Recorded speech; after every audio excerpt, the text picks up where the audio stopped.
હે મારી થમલી, તું મોઢું કેમ એવું કરીને ઊભી છો? હું તને કઈ થયું છે મારી જાનુડી? હા, મોત આવ્યું છે મને હવે. કંટાળી ગઈ શું હું આ તમારા ઘરમાં. મને પેલા ખબર હોત ને કે આ તમારા ઘર નહીં ધર્મશાળા છે, માણસ ને ભૂતલા બધા આવવાના છે એમ, તો હું તમને પેલા હાથ ન પાડે. ભૂતળા ક્યાં છે એમાં? દાદા આવ્યા છે, આપણા આઈબા આવ્યા છે, ના એક બીજા વધારાના એક ડોશી છે. એમાં તો તું આવું બધું સંભળાવા માંડી મને. મલક આખાના ઘરમાં મર્યા હોય ને એ પછી વયા ગયા હોય. આમ જેમ તમારા ઘરની જેમ પાસા ન આવ્યા હોય. આમનામ બધા હજી પાસા આવશે તો અહીંયા પગ મૂકવાની જગ્યા નહીં રહે એવું લાગે છે મને એક દિન સમયે. હજી તો વહી ગયેલા કેટલા આવશે કોને ખબર. અને આવ્યા ને એનોય વાંધો નથી મને, પણ એકે લખણે નથી રહેતા. હું તો બધાનું કામ ઢહડીને થાકી ગઈ છું. જેવું થાળીમાં આવ્યું એવું ખાઈ લઈને બેસી જાય સાના માના, એવું તો બનતું જ નથી. મોઢા હાંક્યા કરે છે, કોક એમ કે આવું છે ને કોક એમ કે આવું છે ને. એનથી હું કંટાળી ગઈ છું હાસું કહું ને તો. મારે તો આ સત્ય કેવું હતું તમને, મનમાં મમ્મીને ઘર મૂકી જાવ એમ. આ જીગલીબેનને જોવા આવવાના છે ને તે હું કાંઈ બોલી નથી, સાની માની રહીશું. એને જોઈને વૈયા જાય ને પછી મારે તો મારા ઘર ભેગું થઈ જવું છે એમ થાય છે મને. તો હું તારે રિહામણે જવું છે એમ કેશો તું? ના ના હો, રિહામણે નહીં. રિહામણે તો આજે નહીં જાઉં, કાલે નહીં જાઉં, પણ થોડાક દી પોરો ખાવા જવું છે એમ થાય છે મને. એ તું કશ ને ત્યારે હું તને મૂકી જઈશ હો. અત્યારે મોઢું હરખું કરી નાખશે. જો હમણાં મહેમાન આવી જશે.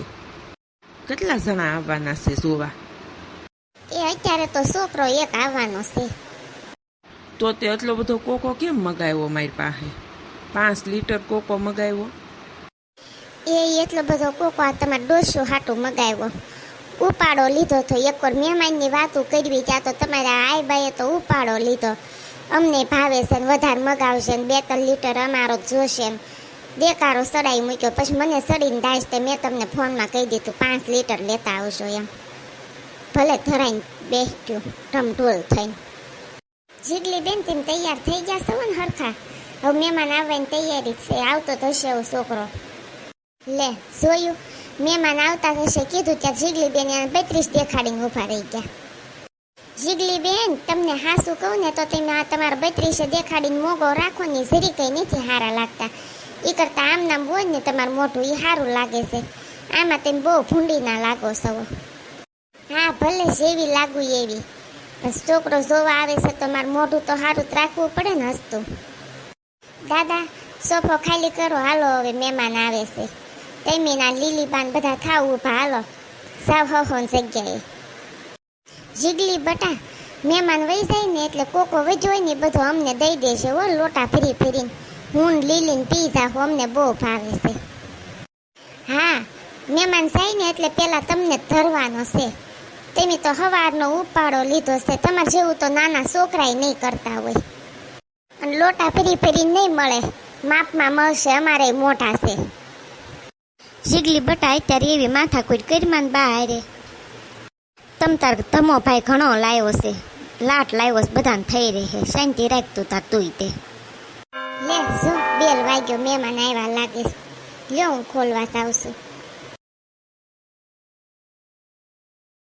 આવો આવો, બેસો સોફે. સારી રીતે પોગી ગયા ને? રસ્તામાં કઈ વાંધો ન થાય ને? ના ના હો, કાંઈ વાંધો નહીં થાય. જીગલી પાણી લેતી આવી જા. ના ના પાણી નથી પીવું મારે, રસ્તામાં જ પીને આવ્યો છું. તો કોકો લેતી આવી જા. કોકો નથી મારે પીવો, મને કોકો નથી ભાવતો. આમ નામ તમ તાર શાંતિથી બેહો ને. સારું લે, કોકો નથી ભાવતો, અમાર ભાગમાં ઝાઝો આવશે. આ એવું કોણ બોલ્યું?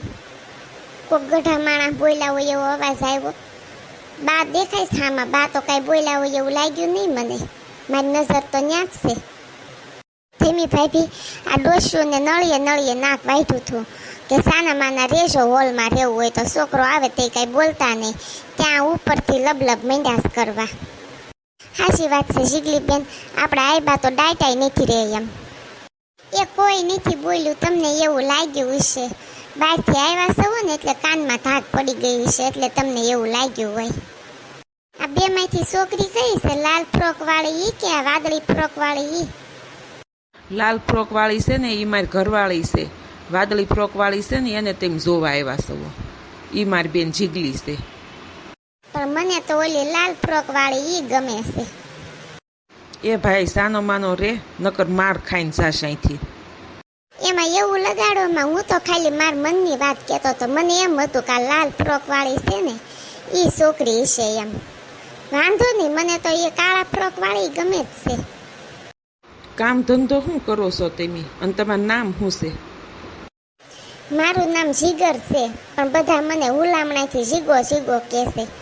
અને પાણીપુરીની દુકાન છે મારે, ફેમસ છે અમારી એરિયામાં, બહુ સારી હાલે છે મારે. તેમી ભાઈ મારી તરફથી હા છે. મને થોડોક કાળો લાગે છે, થોડોક ડામર જેવો, પણ પાણીપુરીની દુકાન છે ને એટલે મને કાંઈ વાંધો નથી. મને પાણીપુરી બહુ ભાવે ને, સારું મને રોજ ખાવા મળશે. હા તો જવાબ દઈ દઉં હું આપણી તરફથી? હા દઈ દે જવાબ, કહી દે અમાર જીગલી બેનને ગમ્યો છે એમ. તો જીગાભાઈ તમારો શું જવાબ છે?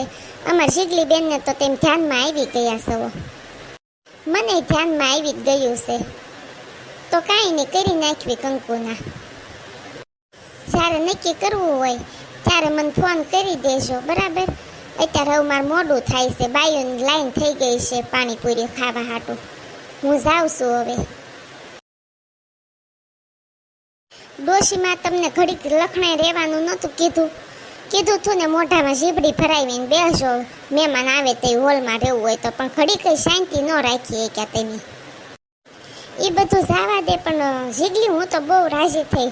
મને તો બહુ ગમ્યો હો છોકરો. સારું પાણીપુરીની દુકાન છે ને એ એમી આવશું પાણીપુરી ખાવા તાર ઘરે. પછી જીગલી બેનને પૌણીને જવા તો ગયો.